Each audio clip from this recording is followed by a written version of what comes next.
comme vous le savez, c'est qu'à son image pour dominer. Les Écritures disent que Dieu a créé l'homme à son image, à sa ressemblance, afin qu'il domine, c'est-à-dire qu'il ait le contrôle, qu'il ait l'ascendant, qu'il ait le pouvoir sur les circonstances de la vie.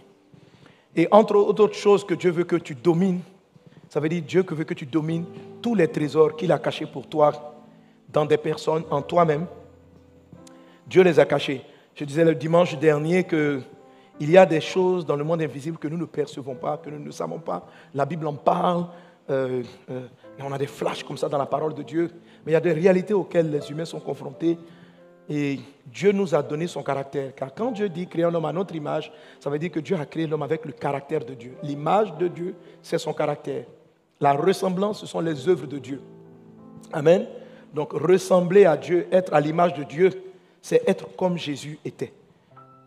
Quelqu'un est à l'image de Dieu parce qu'il aime comme Jésus. Quelqu'un est à l'image de Dieu parce qu'il pardonne comme Jésus. Quelqu'un est à l'image de Dieu parce qu'il a la joie comme Jésus. Quelqu'un est à l'image de Christ parce qu'il est patient comme Jésus. Et il y a 9 éléments qu'on retrouve, sinon 8, parce que l'élément principal, c'est l'amour. Amen. C'est l'amour. Le fruit de l'esprit, dit les Saintes Écritures, c'est l'amour. 2 points. La paix, la joie, la patience, etc. Et ce sont ces différents points du caractère de Jésus-Christ que nous sommes en train d'étudier. Nous sommes sur le caractère de la patience. Alléluia. Si la joie, le caractère de la joie vous permet de vaincre la dépression, vous permet de vaincre les maladies, la patience, si vous la développez, vous allez voir toutes les ressources, tous les trésors qui sont en vous et qui vous êtes. Autrement dit, vous allez savoir ce que vous valez réellement, qui vous êtes réellement. Parce que vous ne vous connaissez pas, tu ne te connais pas. Il y a une partie de toi qui t'est totalement cachée. Dieu dit en Jérémie chapitre 1, Dieu dit à Jérémie en Jérémie chapitre 1, verset 5, il dit, avant que tu ne naisses, avant que tu ne sois formé dans le sein de ta maman, je te connaissais, je t'avais établi prophète. Dans le monde physique visible, le prophète Jérémie était un sacrificateur. Quand on va lire le verset 1 de Jérémie 1, il a dit qu'il était un sacrificateur. Mais dans l'invisible, avant qu'il ne soit formé, Dieu l'avait établi prophète. Et ce don-là, ou bien cette grâce, lui donnait le pouvoir de pouvoir arracher. C'est ce qu'il dit au verset 10. Parce que tu es établi prophète, tu peux arracher certaines puissances. Et puis tu peux bâtir. La vraie valeur de ce que tu es, tes parents ne le connaissent pas. Toi-même, tu l'ignores. Parce que c'est quelque chose qui est décidé avant ta naissance. La vie d'un homme ou l'épanouissement d'une personne consiste à aller retrouver ce que Dieu a dit de lui, ce que Dieu a fait de toi, avant que tes parents même ne te connaissent. Avant que Jean-Baptiste n'apparaisse sur la terre, Dieu avait déjà donné son nom, sa mission à son papa. Maman Élisabeth, sa mère, n'était même pas encore enceinte de lui, que ça a dessiné, les choses importantes de sa vie étaient tracées. Mais croire que c'est parce que les choses ont été écrites avant votre naissance qu'elles vont se dérouler facilement, c'est une erreur. Satan va faire tout pour combattre votre destinée. Il va faire tout pour vous en éloigner. Alors donc, toutes ces choses-là sont cachées, même à votre conscience. Le caractère de Dieu, le caractère de Jésus qui va te permettre de faire ressortir tous ces trésors, c'est la patience. Tu dois être patient. Tu dois être patient. Alléluia. Tu dois travailler la patience. Amen. Sois patient. Sois patient. Alors, un ennemi de la patience, c'est la nature humaine. C'est le péché. L'impatience, ça fait partie du péché. La Bible dit une chose de Jésus en Jean chapitre 1, verset 29. Quand Jean-Baptiste présente Jésus, il dit, voici l'agneau de Dieu qui ôte le péché du monde.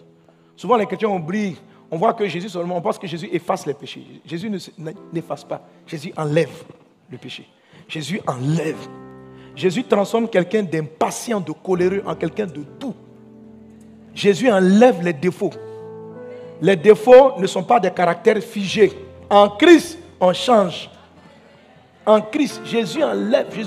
Quelquefois, on dit que quand tu es addict à la drogue, tu ne peux plus t'en sortir. Jésus enlève ça.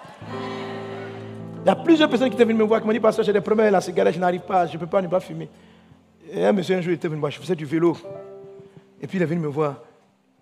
Et il a commencé à me parler. Et puis, j'ai vu qu'il avait plein de cigarettes, il sentait la cigarette. Et puis, je l'ai touché. Je lui ai dit, la cigarette devient amère dans ta bouche au nom de Jésus. Plus tard, il m'a retrouvé. Il dit, il ne peut plus fumer. Quand il fume, c'est comme s'il était en train de... C'est comme s'il était en train d'avaler, je ne sais pas. Qu'est-ce qu'il y a amer même?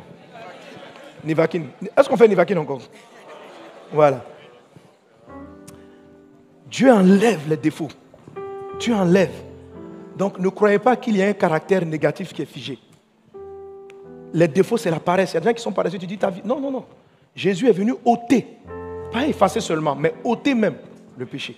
Jésus ôte tes défauts. Jésus transforme la vie d'une personne. Voilà. Ce que je suis aujourd'hui, je n'étais pas comme ça il y a quelque temps. Amen. Alléluia. Maintenant on dit je suis doux. Avant, je n'étais pas doux. Avant, je n'étais pas doux. J'étais direct. Et puis si tu m'as dit, je te parlais mal. Maintenant, je ne sais plus faire ça. Jésus a ôté mal parler. Qu'il enlève mal parler de ta bouche au nom de Jésus. Est-ce qu'on est ensemble? Jésus est venu pour ôter le péché. Et une chose qu'il est en train d'ôter par cette parole, c'est d'ôter en toi l'impatience. L'impatience. Sous toutes ses formes. L'impatience est un puissant esprit diabolique qui est sur la terre. Et qui font que les hommes se détruisent les uns les autres, ne s'apprécient pas eux-mêmes. Les gens sont impatients envers eux-mêmes. Ils sont impatients envers les autres. L'impatience, c'est le fait qu'on veut tout de suite et maintenant. On veut ce qui est beau, tout de suite et maintenant. Ce sentiment-là qui anime les gens, qui les font courir, est un sentiment, est une attitude qui vient contre tout le processus de création de Dieu, toute la manière de faire de Dieu. Vouloir aller vite, vouloir les choses vite, tout de suite et maintenant, ça vient à l'encontre de toute la façon dont Dieu procède. Dieu évolue par processus. Dieu ne crée pas le parfait au début. Le parfait est une évolution. Dieu a créé l'être humain pour qu'il marche, mais l'homme ne commence pas à naître en marchant. Dieu a créé l'être humain pour qu'il parle, mais l'homme, lorsqu'il naît, il ne parle pas. La parole est une capacité qui va se développer au fur et à mesure. Mais est-ce qu'un bébé a la parole en lui? Oui. Mais est-ce qu'il ne parle pas? Il ne parle pas. Mais ça ne veut pas dire qu'il ne parle pas. La parole est en lui. Il faut juste patienter. Et puis continuer de lui apprendre à parler. Et tu vas te rendre compte qu'il y avait le trésor du langage caché en lui. Alléluia. Il faut de la patience. L'impatience, c'est quelqu'un qui arrive, c'est une maman qui a un enfant qui est 6 mois, qui est en train de pleurer, qui va voir le docteur pour dire il y a un problème. À 6 mois, mon enfant ne sait pas s'exprimer, je ne sais pas qu'est-ce qui lui arrive. Il ne peut même pas tenir une discussion. Tous les autres enfants du quartier tiennent une discussion. On va te dire tu es folle. La société est devenue folle. Oui. Nous attendons des résultats maintenant qui ne sont pas possibles. Parce que la nature, Dieu a mis des process. Il y a des choses que les femmes attendent de leur mari, que les maris attendent de leur femme, qui n'ont pas. Donc tu ressembles à la femme qui se plaint de l'enfant qui pleure, qui ne parle pas bien à 6 mois. Tout est une affaire de progression. Et il faut connaître le temps des choses. Et la patience, ce n'est pas le fait d'attendre de manière indéterminée. La patience, c'est le fait de savoir respecter le processus d'évolution de Dieu. Alléluia. Amen.